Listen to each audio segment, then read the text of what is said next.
Hey, Tony Gaskins here, popping in now. Y'all got to forgive me. I want to do these videos and get my video up at the same time, but got thrown off today. Been working and had to redo a course and get it all set up. So the simply selling course for everybody who in sales and insurance, agent, whatever type of sales you do. You'll see that on Tony Gaskins Academy, and also this video brought to you by the All Access membership on TonyGaskinsAcademy.com. So if you missed my video earlier today breaking that down, what I did forget to mention in there is that my retreats and my live conferences and all of those things, my discounted one-on-one sessions will all be announced to the All Access membership group. So we building that, and once we get to, I would say, we probably halfway to where we need to be in order to start launching the chapters around the country and having where you can meet up with local like-minded people, men and women. It's open to men and women. A lot of times people think self-development and community and all of that is just for women. Fellas, get y'all life together. If that's how you thinking and feeling, y'all forgive me with one of my players calling me in my boys program. AD, what's going on? Sorry about that. One of the boys from a boys program called me. He's 17 years old and he out the state. Had to take him out the state to get away, get out of the trouble that was chasing him and all of that. So doing that right there, and prayers up for W.A.R and them in their school and all of that, what they got going on over there with them donations. But for my donors, I appreciate you. We out here really doing the work. So I'm ordering him some Uber Eats right now. So we had to really help a lot of them just all the way through because they're just not in a position. But nonetheless, this ain't what the video is about. Wanting to touch on this in the series that we're doing this month, where we're going to be touching on love and relationships and doing a deep dive in there. And want you to get your notebook, pen and pad, whatever you call it. Take your notes this month. Try to get a video up every day, Lord willing, if I can. If not, charge it to my head, not my heart. Now, the 5 red flags. Now, 5 red flags that people ignore while dating. And there could be a lot more. I probably could have did 10 or 15. But this is what I see as the most common red flags and how it happens and what we miss and overlook, and a lot of times why. Now, the first red flag, now this ain't gonna be for everybody, but this the first red flag is no real relationship with God. A lot of times people start dating and you get in this dating relationship, you might become an item, and because you don't really know God and you're not realizing what you're supposed to be doing, how you're supposed to be living, you'll look at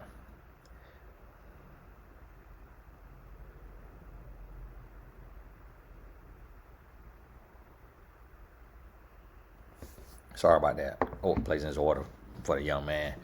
So you'll take and be just overlooking the fact that, oh, this person really doesn't like, this person keep trying to get me in the bed, this person keep cursing like a sailor, this person, like they spirit just ain't feeling like it's the fruits of the spirit. And you ignore that, and then you move forward. Next thing you know, you engage, you married, and now you got this very toxic person, and you just don't really get it. And it's not working for you because you ignored it.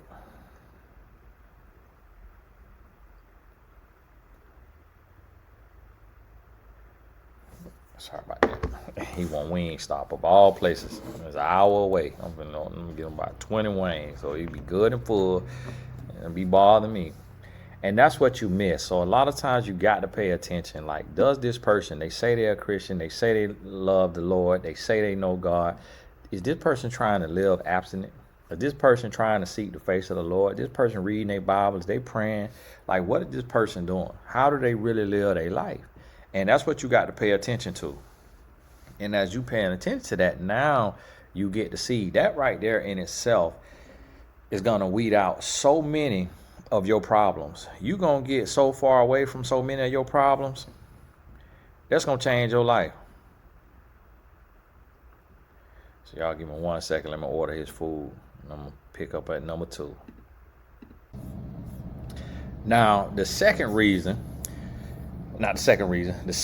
flag that people miss all the time and ignore are vices.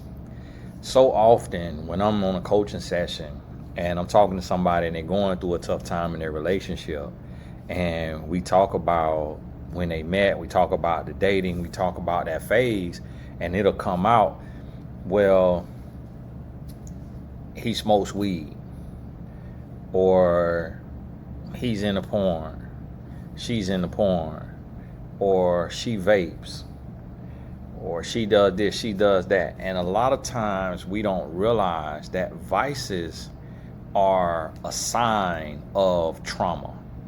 Vices are a sign of trouble. We develop vices from our trauma or our stress, pain, our influences, our upbringing.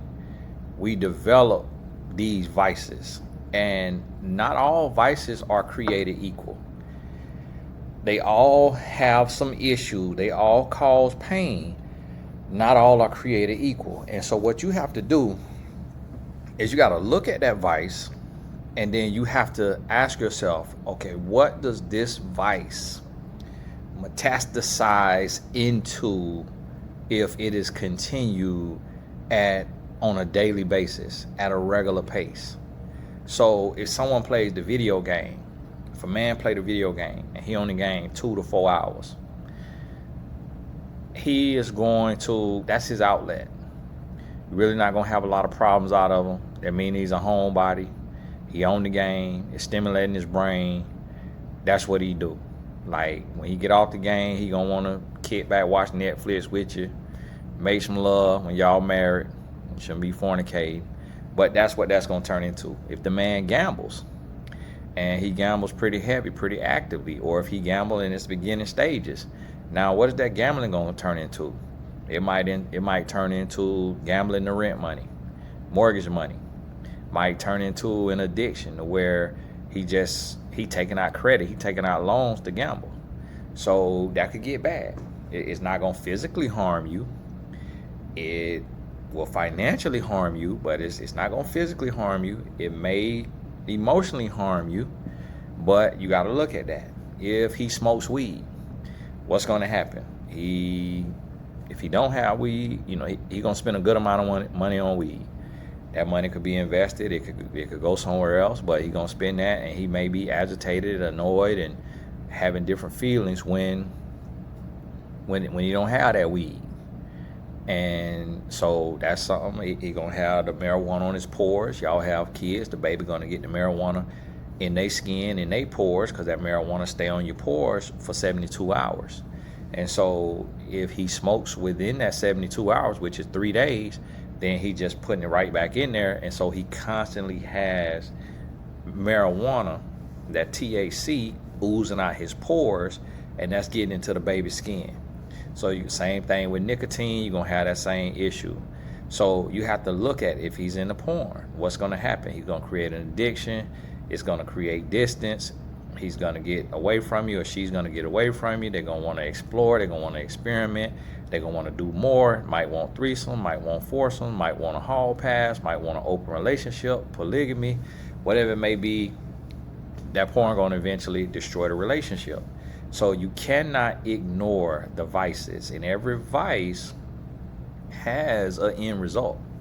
Like every vice is going to metastasize. It's going to morph into something that you didn't sign up for. You didn't want that to happen.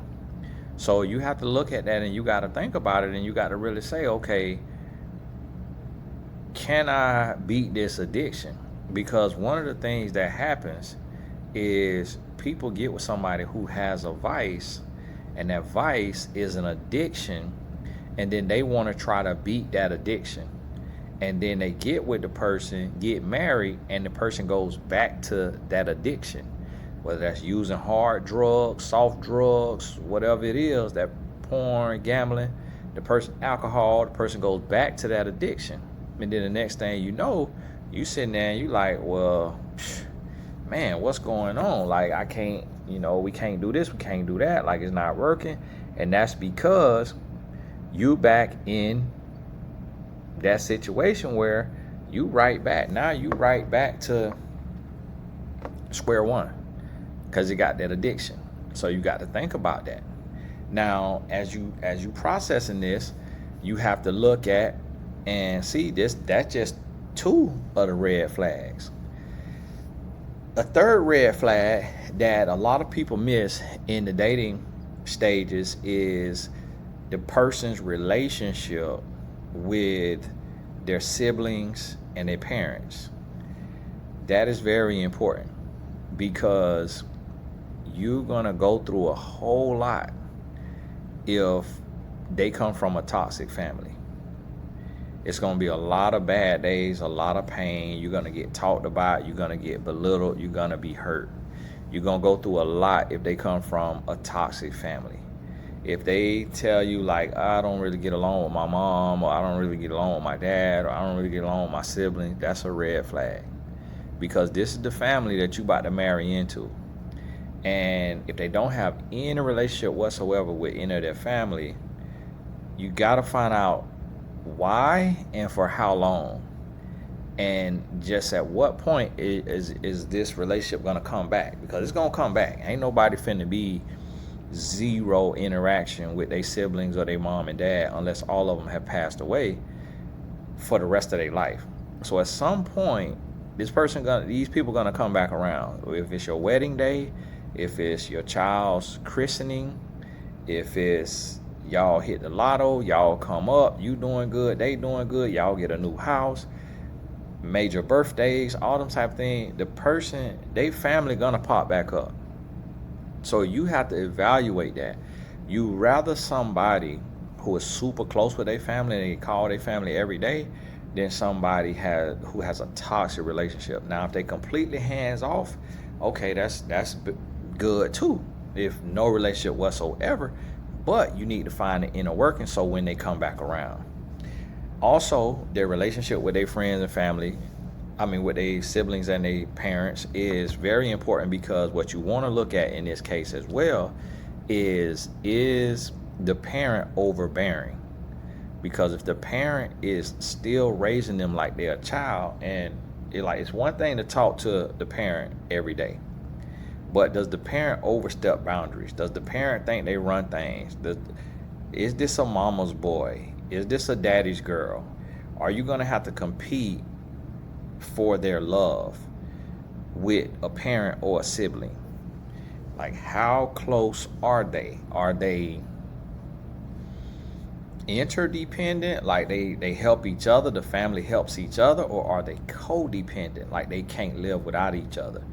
If you realize that the person is codependent on their family, that's a red flag, and you probably want to go on about your business. Unless it's a situation where every single thing else about this person is absolutely perfect, and that's the one concession you're going to have to make. But you don't want to ignore that red flag, because that right there is very important. Now, a fourth red flag is their spending habits. This is important, but at the same time, it's kind of hard to look into. So on another side of spending habits, you want to look at what the person comes from. Does the person come from money? Or does the person come from middle class? Or does the person come from poverty? You want to look at that and pay attention to that, because that most likely is going to show up in y'all's marriage. So if somebody comes from poverty, they may be trying to live from their childhood and get everything that they didn't get to have in their childhood, and they may overspend, they may overdo things, especially if it's your money. See, one thing about it is we're better with our money. So you could meet somebody who they working and they taking care of themselves, and they absolutely amazing with their money, because they depend on themselves and all they got is themselves. But when your money comes into the picture, that's when their upbringing and their relationship with money is going to really start to matter. And you have to pay attention to it every way, because a person that's too frugal is not good either, nor is a person that's too liberal with their money and spend too much. You need somebody who has a healthy balance, and you need to establish this healthy balance. You need to have these conversations. Somebody who wants to invest their money, but also want to go on vacation. You don't want just one or the other. Somebody who all they want to do is invest, and they don't want to live. Nor do you want somebody who all they want to do is just live, and they don't want to invest. You want somebody who has a healthy, moderate balance of the two. And they merge it together, and they live a balanced financial life. So that way, you know that things gonna be on the up and up, and y'all gonna be able to build wealth while at the same time enjoying the wealth that you've built and the wealth that you're building. Sometimes people have an all or nothing mentality, and that's never good. And a lot of us are like that, and it's typically rooted in our childhood, our upbringing, and our parents' relationship with money. That a lot of times dictates and determines our relationship with money. So you got to think about that. A fifth red flag that most people miss while dating is consistency. You have to make sure that the person is a man or a woman of their word.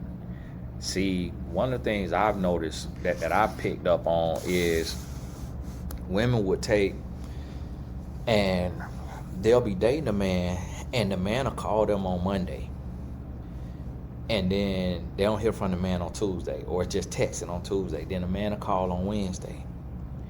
Then they don't hear from, or they hear from on Thursday. Then they don't hear from Friday, Saturday, Sunday. And the woman is just like, man, he's so busy. Man, he's so ambitious. He's successful. He got a Benz, got an S-Class Benz, or he got a G-Wagon. He got this company, that company. He's super busy. And what the woman don't realize is she's just not a priority. And then he's just not consistent, or vice versa. She is not consistent because he is not a priority. And that's what people miss so often.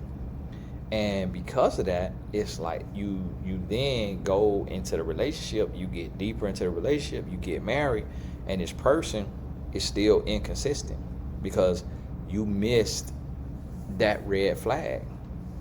So that red flag of inconsistency, so not consistency like my shirt say, but inconsistency, that's a red flag that you overlook. And then now you get married, or you get in a deep relationship, and you being cheated on, you being lied to, and you like, what's going on? Like, how? Like, I don't understand. Like, what's the issue here? Like, how did this happen? And it's because, you forgot about all the times that you got did wrong. You got lied to. You expected a date on Friday night, and then it was canceled. You expected a phone call before 9 p.m. and it never came. This right here was supposed to happen. This right here was supposed to happen. It never happened. This never happened. That never happened. So now, instead of you paying attention to that, you looking at like, life happens. He or she is busy. I can't be a bugaboo. I need to be independent. Like, they independent. We come together, be interdependent. That's how it's supposed to be. No. When somebody is into you and they really like you, they're going to talk to you. Unless they underwater on a Navy ship, they're going to talk to you every day. They want to talk to you. They want to build with you. And they want to make that happen. So you got to realize, recognize, and understand that. Get that in your spirit. And so once you get that in your spirit and you look at these red flags that's overlooked, watch this 2 more times. Write these down. Write down the red flags that be overlooked. Jot it down, and then expound upon it. Look at each one. Come up with 3 examples of each one. 3 examples of how this shows up and how you overlook it, so you know the next situation you in, or the situation you in right now, how you need to be looking at that thing and what you need to be getting from it. So you got to pick that up, Get that in your spirit. Be able to pay attention to it. And I'm going to tell you, if the red flag is going to lead to something that's drastic and something that could be life-altering, life-shattering, then you got to cut the cord. You're going to have to cut ties, and you have to let the person know, like, hey, I don't want to, I like you, you're a cool person, but I don't have what it takes to go up against this demon you battling. Like, I'm not called to that. Like, I don't, that's not my calling. I don't have the strength or the emotional intelligence, the wherewithal, or what have you, to battle that right there. So, hey, thank you for tuning in on this, getting that in your spirit. Make sure you grab your spot in the all access membership. 70 courses in there. We moving into Wars 100. New courses that's added will be put in there. You know, my wife, she behind the scenes, but I'm trying to get her to do a course with me for that. But right now, it's the lowest you're gonna see it. So if you missed it when it was on the legacy pricing, now it went up 50%, and we're gonna keep inching on up. So we'll keep inching up about 5% at a time or so, until it gets to its market value of $97 a month. Don't want you to wait that long. Right now it's just $15 a month. And if you actually do the work and go through those courses, it's going to change your life. Because everything I've learned to help me do anything and everything I've done in my life, I put it in that all access membership. But hey, this Tony Gaskins. God bless you. Keep your head up. We'll talk soon.